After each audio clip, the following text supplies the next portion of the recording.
Halo semuanya, selamat datang kembali di channel FT Share. Di video kali ini, kita mau remake lagi nih pembahasan tentang sebuah sistem perkatupan yang biasanya digunakan pada kendaraan-kendaraan kompetisi bergengsi, yakni MotoGP dan Formula One.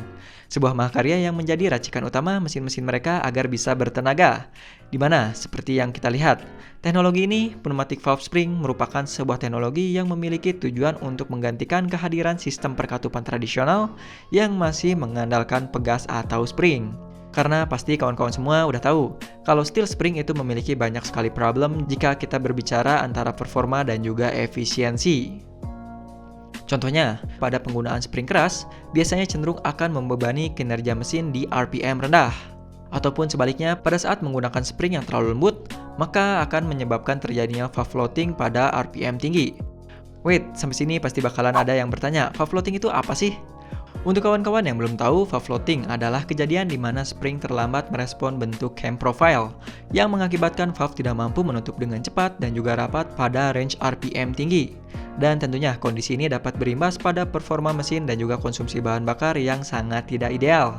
Karena sudah pasti akan ada bahan bakar segar kembali menuju saluran intake ataupun kabur menuju saluran exhaust. Contohnya, kita bisa ambil kejadian backfire.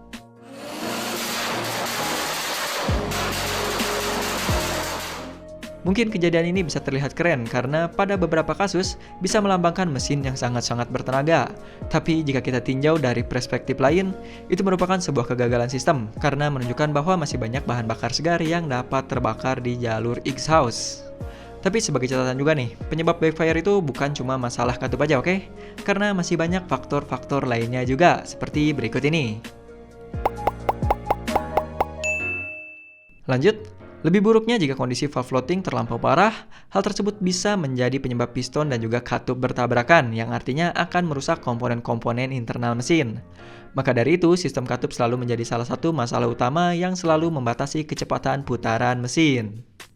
Jadi untuk kawan-kawan yang bingung dan sering bertanya, kenapa sih kendaraan harian RPM-nya nggak dibikin setinggi kendaraan sport? Ya, disinilah salah satu masalahnya, bukan lain konfigurasi valve system. Tapi tentunya bukan berarti kendaraan dengan RPM rendah itu buruk ya. Karena setiap kendaraan punya fungsi dan tujuannya masing-masing. Nah, kembali lagi ke inti pembahasan tentang pneumatic valve. Seperti yang kita bilang sebelumnya, tujuan dikembangkan teknologi ini adalah untuk keperluan kompetisi, di mana pneumatic valve ini didesain agar bisa mengungguli dan menutupi kekurangan dari steel spring. Teknologi ini sendiri pertama kali dikembangkan oleh perusahaan otomotif yakni Renault dan mulai diperkenalkan kepada publik di tahun 1986 pada ajang kompetisi bergengsi F1 yang disematkan pada mesin mereka yaitu Renault EF-Type. Dan setelah pengembangannya selama 3 tahun, Renault akhirnya berhasil membuktikan kesuksesan dari teknologi penemuannya ini dengan menjadi juara pada kompetisi Formula One. Well, melihat prestasi yang Renault dapatkan, sudah sewajarnya teknologi ini menjadi daya tarik yang menarik bagi para pabrikan-pabrikan lainnya. Mulai dari Aprilia yang mencoba memberanikan diri untuk menggunakan teknologi ini pada ajang kompetisi MotoGP di tahun 2002. Dan disusul juga oleh pabrikan lainnya kecuali Ducati yang masih setia dengan Desmodromic pada motor kesayangannya Desmo CDC GP. So, pneumatic valve spring inilah yang menjadi cikal bakal juga terlahirnya camless piston engine, atau yang lebih dikenal dengan sebutan pre-valve, padahal pre-valve itu merupakan nama dagang dari anak perusahaan Koenigsegg. Tapi tenang aja, kita juga udah pernah bahas kok tentang pre-valve ini, jadi kalau teman-teman penasaran dengan sistem kerja dari pre-valve ini, cek aja linknya di kolom deskripsi di bawah ya. Oke, itu dia sedikit sejarah dari pneumatic valve spring. Sekarang kita lanjut ke part konstruksi dan juga sistem kerjanya. Part dan juga konstruksi pneumatic valve spring. Untuk part-part yang digunakan pada pneumatic valve spring ini sebenarnya hampir sama aja dengan sistem DOHC biasa, yakni tentunya dari yang paling bawah yaitu valve atau katupnya sendiri, lalu ada camshaft atau noken, naik ke atas ada rocker arm dan tabung kompresor udara berukuran kecil yang bernama metal bellows, di mana komponen metal bellows ini sendiri terdiri lagi dari banyak subparts. Selanjutnya di bagian luar camshaft ada tabung reservoir berisi nitrogen dan juga saluran pipa yang berfungsi untuk menghubungkan tabung reservoir ini menuju metal bellows. Lalu part yang terakhir adalah komponen timing gear dan juga timing chain-nya.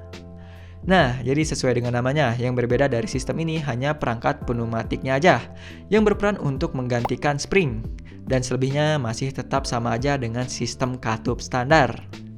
Mungkin ada lagi perbedaan itu di bagian penggunaan materialnya yang kita juga kurang paham. Jadi untuk kawan-kawan yang lebih paham, kalian bisa bantu kita di kolom deskripsi di bawah. Oke, sekarang kita langsung masuk ke pembahasan tentang cara kerjanya. Sistem kerja.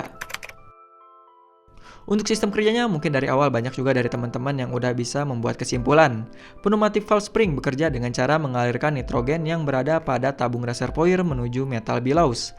Dan metal bellows inilah yang disebut dengan pneumatic valve spring yang berperan menggantikan steel spring untuk mendorong kembali valve atau katup ke posisi semula atau posisi menutup. Nah, disinilah nitrogen mulai menunjukkan seberapa penting kehadirannya. Karena berbeda dengan oksigen, nitrogen memiliki densitas yang lebih stabil terhadap perubahan suhu, di mana hal ini berbeda dengan oksigen yang lebih sensitif terhadap perubahan suhu, yang artinya penggunaan oksigen tidak dapat mempertahankan tekanan udara di dalam metal bellows secara konstan. Kunci tekanan yang tepat inilah yang berkisar di antara 10 bar, membuat pneumatic valve bisa bekerja jauh lebih baik dibandingkan dengan steel spring biasa. Hal tersebut juga dibuktikan dengan mesin yang dapat bekerja hingga 15.000 rpm tanpa terjadi valve floating dan juga backfire. 3.000 rpm lebih tinggi dibandingkan dengan titik kerja maksimal steel spring, yang artinya lebih dari 13.000 rpm steel spring akan mengakibatkan terjadinya backfire. Lalu selanjutnya fungsi dari tabung reservoir. Seperti namanya, tabung ini juga hanya berperan untuk mengisi gas nitrogen ke dalam bellows. Tapi di samping itu dia juga berperan untuk tetap menanggulangi hukum Pascal dan menstabilkan tekanan metal bellows pada saat metal bellows-nya dikompresi agar tetap terjaga di kisaran 10 bar. Simulasinya kurang lebih seperti ini. Jika tidak ada tank reservoir, maka kompresi yang didapatkan pada metal bellows akan sangat tinggi dan tentunya akan meningkatkan tekanan udara dengan signifikan.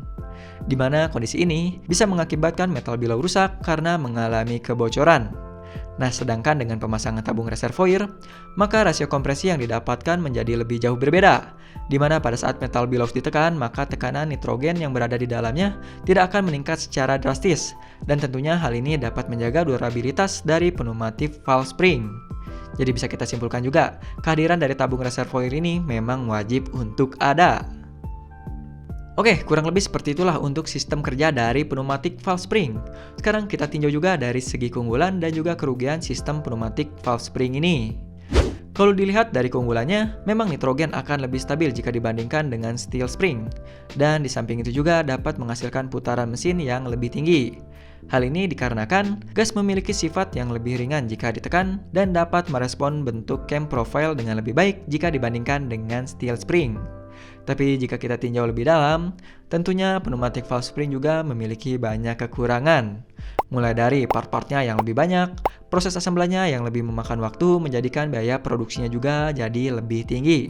Tapi wajar juga sih, karena kalau kita bandingkan dengan satu per baja versus komponen terintegrasi seperti pneumatic valve spring, belum lagi tambahan dengan penggunaan gas nitrogen yang tentunya rentan mengalami kebocoran, menjadikan biaya maintenance dari sistem katup ini sangat-sangat tinggi, karena harus melakukan pengecekan, penggantian part, dan juga pengisian nitrogen secara berkala. Nah, itulah alasan mengapa banyak sekali mekanik, engineer, serta antusias yang menyimpulkan kecil kemungkinan teknologi ini bisa diaplikasikan secara massal, apalagi untuk kendaraan kelas menengah. Namun berbeda cerita kalau memang kalian bergerak di bidang kompetisi dan bisa melakukan custom. Kita rasa pneumatic valve spring ini bisa menjadi opsi yang sangat-sangat keren untuk proyekan kawan-kawan suhu sekalian. Dan itu dia informasi yang bisa kita berikan mengenai pneumatic valve spring yang merupakan saingan utama dari Desmodromic dan juga cikal bakalnya dari Prevalve. Dan untuk kawan-kawan yang ingin bertanya, memberikan kritik, saran, dan juga pertanyaan, jangan ragu untuk ramaikan kolom komentar di bawah dan berdiskusi. Saya Muhammad Karir undur diri. See you in the following videos and thanks for watching.